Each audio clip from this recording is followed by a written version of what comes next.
Hi guys, good morning everyone. कैसे हो आप? आई होप आप सब अच्छे होंगे। हम बहुत बढ़िया हैं। आज है 2 जून। Welcome back to my channel Meeta की सिंपल लाइफ।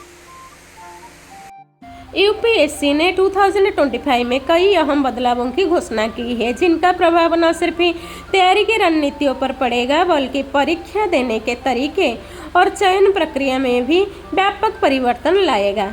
इन बदलावों का उद्देश्य परीक्षा को अधिक समकालीन, पारदर्शी और व्यवहारिक बनाना है, ताकि प्रशासन में आने वाली अधिकारी देश की वर्तमान आवश्यकताओं के अनुसार तैयार हो। इस ब्लॉग में हम विस्तार से जानेंगे यूपीएससी के नए बदलाव क्या हैं, इनका छात्रों पर क्या असर पड़ेगा, तैयारी की रणनीति में क्या परिवर्तन जरूरी है। वीडियो को एंड तक जरूर देखिए। आज के वीडियो में मैं एक इम्पोर्टेंट और इंटरेस्टिंग टॉपिक पर बात करेंगे, यूपीएससी एग्जाम के नए बदलाव, जो हाल ही में आरबीआई के एक्स गवर्नर दुबरे सुब्बाराव ने सजेस्ट किए हैं। ये बदलाव यूपीएससी की तैयारी करने वालों के लिए काफ़ी मायने रखते हैं। आइए सिंपल भाषा में समझाते हैं।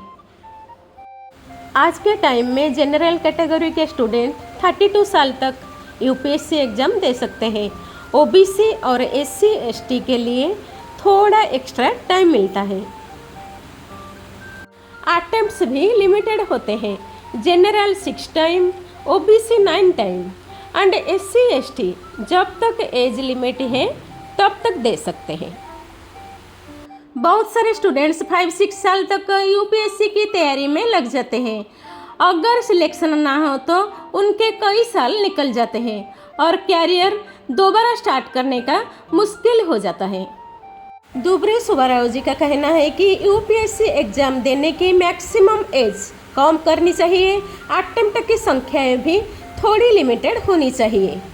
उनका मानना है कि स्टूडेंट्स को अपना कैरियर के फैसला जल्दी लेने चाहिए, ना कि कई साल तक सिर्फ एक एग्जाम के पीछे लगे रहना चाहिए। उन्होंने एक नया आइडिया दिया है, 40 साल के बाद में भी आईएएस बनने का चांस। सुब्बाराव जी कह रहे हैं कि 40 के आसपास के लोग जो अपनी लाइफ में अच्छा काम कर चुके हैं, जैसे टीचर्स, डॉक्टर्स, इंजीनियर्स या किसी भी फील्ड के लोग, उनको भी एक नया रास्ता मिलना चाहिए आईएएस बनने का। ये लोग अगर सिस्टम में आएंगे तो उनका तजुर्बा, एक्सपीरियंस काफ़ी काम आएगा और ये सिस्टम यंग आईएएस ऑफिसर्स के साथ मिल के काम करेंगे और एक बैलेंस बनेगा ताजगी और तजुर्बा का। यंग लोगों के लिए क्या ये बदलाव यंग एस्पिरेंट्स के लिए एग्नेस्ट नहीं है। सुब्बाराव जी खुद कह रहे हैं, देश के लिए देश को यंग ऑफिसर्स की भी ज़रूरत है, लेकिन उनका कहना है कि सिस्टम में तजुर्बा वाले लोग भी होने चाहिए, जिससे डिसीजन और पॉलिसीज और अच्छी बन सकें। यूपीएससी एस्पिरेंट्स के लिए क्या सीखना है? अगर आप यूपीएससी की तैयारी कर रहे हो तो अपने गोल्स क्लियर रखो। 2-3 साल में तय कर लो कि आप यूपीएससी कंटिन्यू करोगी या किसी और कैरियर में जाओगी। नए अपडेट्स पर नज़र रखो, क्योंकि रूल्स कभी भी बदल सकते हैं। संघ लोक सेवा आयोग यूपीएससी भारत की सबसे प्रतिष्ठित परीक्षा आयोजित करता है, जिसमें हर साल लाखों अभ्यर्थी शामिल होते हैं। हाल ही में यूपीएससी द्वारा कुछ महत्वपूर्ण बदलाव किए गए हैं, जो अभ्यर्थियों के दृष्टिकोण से जानना अत्यंत आवश्यक है।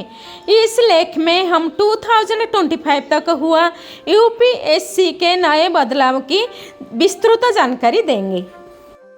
अब तक सीएसएटी केवल क्वालिफाइंग प्रकृति का था, लेकिन 2025 से इसके अंकों को मुख्य परीक्षा के चयन में जोड़ा जा सकता है। हालांकि अभी तक यह प्रस्तावित है और आधिकारिक पुष्टि की प्रतीक्षा है। वैकल्पिक विषय ऑप्शनल सब्जेक्ट में बदलाव की चर्चा। वैकल्पिक विषय को हटाकर सामान्य अध्ययन पर अधिक फोकस की योजना है। इससे छात्र के बीच समानता बनी रहेगी। नई नीति के अनुसार सभी उम्मीदवारों का मूल्यांकन एक जैसे विषयों पर किया जाएगा। पाठ्यक्रम में बदलाव, सिलेबस में चेंज। अब पाठ्यक्रम में artificial intelligence, cyber security, data privacy, जलवायु परिवर्तन और G20 जैसे विषयों को शामिल किया गया है। भारतीय संस्कृति और लोक परंपरा पर अधिक जोर। भारतीय संस्कृति, भाषाएं, हस्तशिल्प, जनजातीय जीवन शैली जैसे विषयों पर विस्तृत अध्ययन जरूरी हो गया है। Answer writing pattern. यूपीएससी अब उत्तर लेखन में विश्लेषणात्मक दृष्टिकोण और प्रैक्टिकल समाधान को अधिक महत्व देता है। तर्क संगत उत्तर, तथ्य आधारित तर्क, उदाहरणों का उपयोग। सीएसएटी के महत्व में वृद्धि। अब तक सीएसएटी केवल एक क्वालिफाइंग परीक्षा थी जिसमें 33% अंक लाना पर्याप्त होता था। 2025 से प्रस्तावित बदलाव के अनुसार इसके अंक अब प्रारंभिक परीक्षा की मेरिट में जोड़े जा सकते हैं।